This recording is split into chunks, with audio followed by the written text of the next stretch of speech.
I think teams that are focused on being adaptable can actually grow through this. Deena, how are you? Hello, great to see you all. It was just Great to last see you. together on our happy hour. Yes, that's right. Well, let's get right into the thing I'm actually curious about. You've got a really epic background. What's on those shelves? Anything interesting? Anything? My gosh. Anything I can flip on eBay? You would not believe how much commentary these bookshelves get. The big joke is this was actually meant to be my husband. We moved to Detroit when I accepted this job, right? So we're 6 months, 7 months into living in Michigan, moved from California, and we set up this office because my husband runs his own business and works from home. And it took me about 4 weeks to take over the office and the bookshelf. There's everything in here from, philosophy and yoga books to, there's a book called Cabin Porn right behind me. And then all kinds of fiction from all stages of our lives. But this is the ultimate conversation piece right here. How do you consider yourself, how do you view yourself as a leader? Since that's kind of the ethos of this, and like all of us, we've all evolved and gotten better. What has been the biggest thing that you've closed the gap on in your career that you're just like happy? You're like, wow, I'm really glad I got better at this, because had I not, I don't think I could be the leader I am today. Yeah.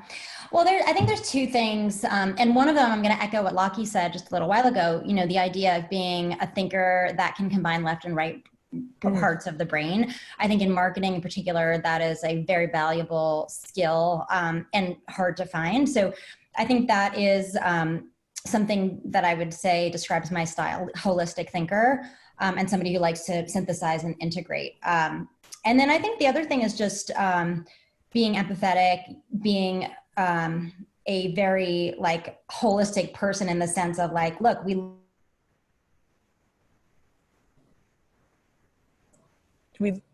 Did we lose her? Andre, do you hear me? Yeah, I hear you. Okay. Deena, you're back. I think you're back. I'm back. Go ahead. Great. Sorry about that. No worries. Okay. So I'll just backtrack a little bit. The idea, I was talking about the idea of left and right brain thinking coming together and being an integrative thinker. And then being somebody who really appreciates and values the whole self being brought to work. And I show up that way. I want my team to show up that way. And I think as leaders today, especially in this climate, it's so critically important. And showing your team that that's what you believe in, that's what you support from them, helps to bring out the best, the most creativity, the best results, and the most present and committed work. What has really been the biggest observation you've had about being a leader during COVID? Because obviously some of us are fortunate enough. It's funny how I just said that. It was like a little bit of a slip. I was going to say fortunate enough to navigate through the Great Recession or 9/11 or things of that nature. Those are not fortunate things, but I definitely felt that we were in a 10-year window where a lot of people were already at 32 years old in their career and had never been through anything but hyper growth. And I was like, man, one day this is going to hit. And so here we are. Thoughts on that? Yeah, totally. I'm a huge believer in the fact that the failures or the missteps or even the things that are outside of your control, like macro events, the challenges make you better. And, having lived through the Great Recession, 9/11, even having joined a startup that was a total bust, and literally went out of business, those things I think make us more resilient, more adaptable, more creative. And I think those are critical skills in COVID-19, marketing and business. So, when I think about showing up for my team at StockX, the leadership team spends a lot of time making sure that we are keeping people together, keeping them connected. A lot of people are lonely, isolated, confused, all the negative feelings. And, work can play a role in combating that, and leadership and teams can play a role in combating that. So that's, I think, one really important thread for our company and for me personally, is just being there for my team. I think secondly is encouraging the adaptability, the growth mindset. Again, it's a basic survival skill, right? You got to be able to land on your feet when unforeseen circumstances present themselves. And in marketing in particular, there are some very new real constraints. If you think about experiential marketing, content, these are areas that really have relied on the in real life experiences to create what they create. And suddenly those avenues are cut off. And so it's only the people who are open-minded, flexible, willing to adapt that can not only survive, but I think actually come up with better ideas. Our team has come up with new ways of working in this environment that I think we're going to bring with us into the future, into the normal, when we return to normal. Thinking more creatively about how to generate content in a scalable way that reaches more people, taking events that might have been activated in real life and bringing them to a digital forum so that more people can participate. Like, these are really valuable skills. So I think teams that are focused on being adaptable can actually grow through this. So I've had the great fortune of knowing Josh very early on. Literally, one of the great misses of my entrepreneurial investing career was not investing in StockX early on around things that I love, like flipping and sneakers and now sports cards, which, has super got me fired up. Yeah. What I know is that you're sitting on some really fun information. Can you share anything about like what's been selling during this pandemic? Yes. And I'm going to do a plug. Because we just published a mid-year report, which is like a gold mine of fun facts, but it's called the StockX Snapshot. It's our market movers, and we talk about things that Andrea, I need that immediately, Andrea, please. That should be in my inbox right now. Like, Amy, get on this. I need that now. Go ahead. So, some fun facts, and I'm going to cheat and refer to it, but, puzzles up almost 600%. Slides, because who's going outside anymore, right? So up almost 400%. Masks, obviously up 300%. Slippers, again, a big mover. Track pants, like all the stuff that we are wearing every day, right? And then I think the other thing that we've seen is a resurgence of what you might call classic silhouettes in sneaker. Like, I think this is a time when people are maybe hesitant to splurge on that really luxury item that may or may not have enduring value, but the classic silhouettes that have been relevant for 20 years that people are spending. Plus, for the people that don't collect and flip, who actually wear these incredible, just the dominance you have with sneakers. Look, let's call a spade a spade. For a lot of human beings, flexing with that impossible to get pair of off-whites when you go courtside to an NBA game is very much in the culture of this. And if you're not doing that, maybe you don't need to do that right this minute.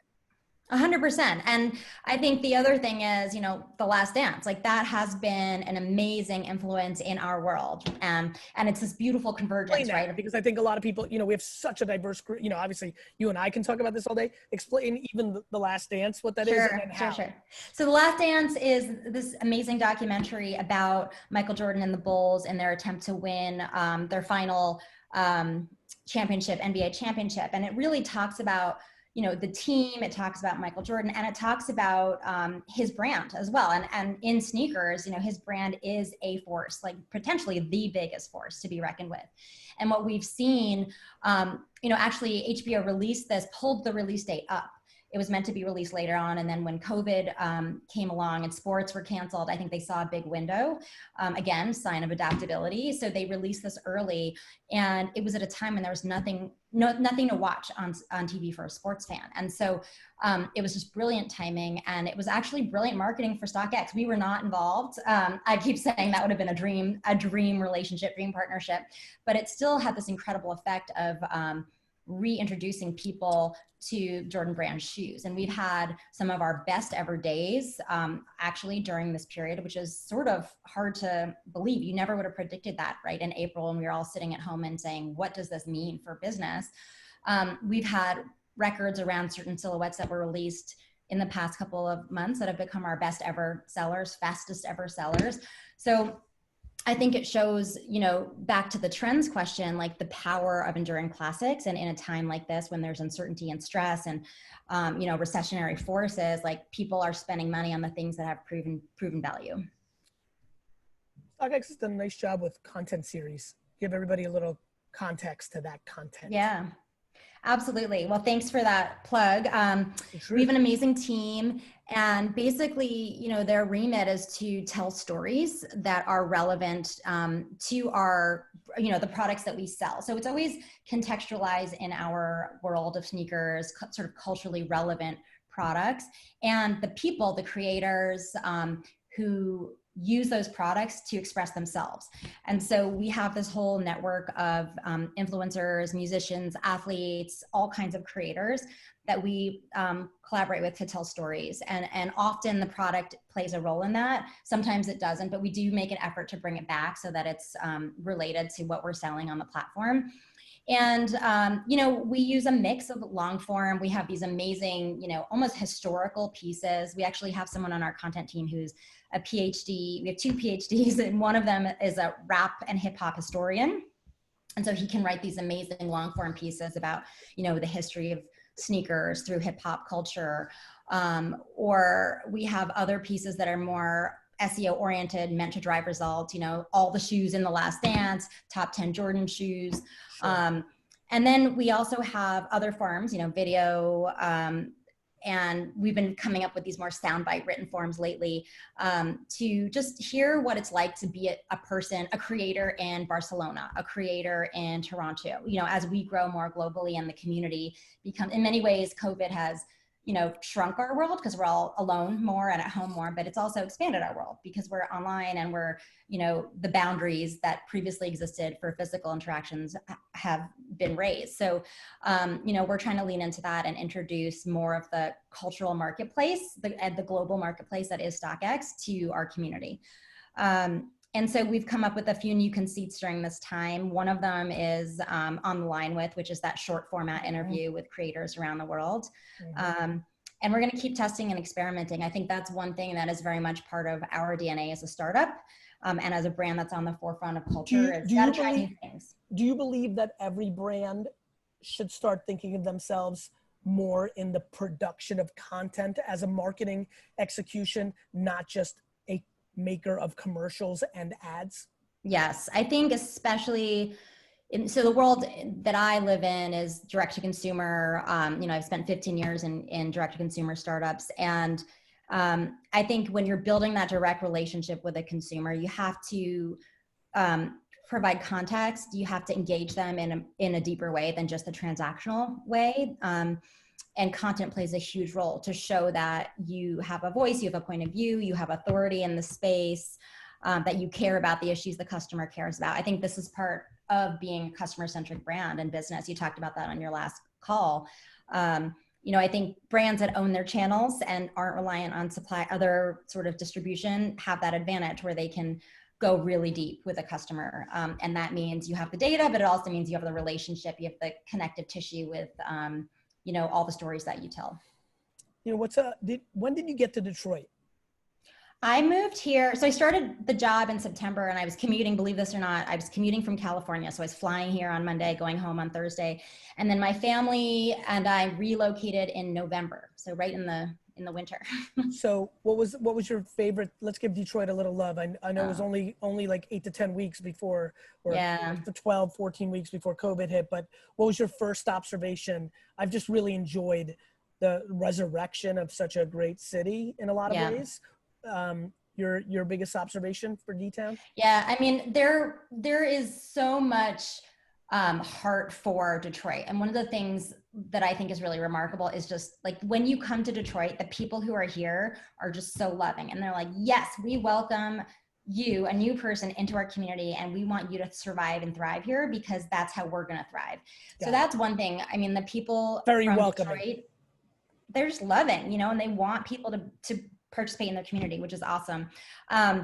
I spent a lot of time in my first 6 weeks of the job staying in hotels right in downtown Detroit and eating in restaurants. So because I didn't have a kitchen to cook in. So sure. I will do a shout out for what has become my favorite restaurant downtown, which is Layla. It's a Lebanese restaurant and I'm Lebanese, so it has special meaning to me, but it's like amazing food. So wait, real quick, just for some fun. So you see a Lebanese restaurant in, I come from, Soviet Russian descent. Like there's always that thing. Is this going to be as good as my grandma's thing or my family's thing? Like, are you like a tough critic of Lebanese food and it like surprised you? So did it surprise you? Did like how did that whole little Yes, I am a tough critic and it did surprise me pleasantly. The dish that I always use to judge is a simple one. It's baba ganoush, but it's like, sometimes it's those most simple things where you can tell what's going on. But then it also has like a modern flair. So amazing cocktails, amazing vibe, great service, awesome. you know, so you feel like you're in a really cosmopolitan city in like a world-class restaurant. And That's we awesome. have lived in New York and San Francisco, so we love that. But you're spoiled with food. We're spoiled. But I will say the food here in Detroit has been really fantastic. So I'm pleasantly surprised and eager to get back out there and start eating my face off again. Well, thank you for being on. We really appreciate the insights. Thanks for having me. We'll talk soon. Take care. Thank you. Bye.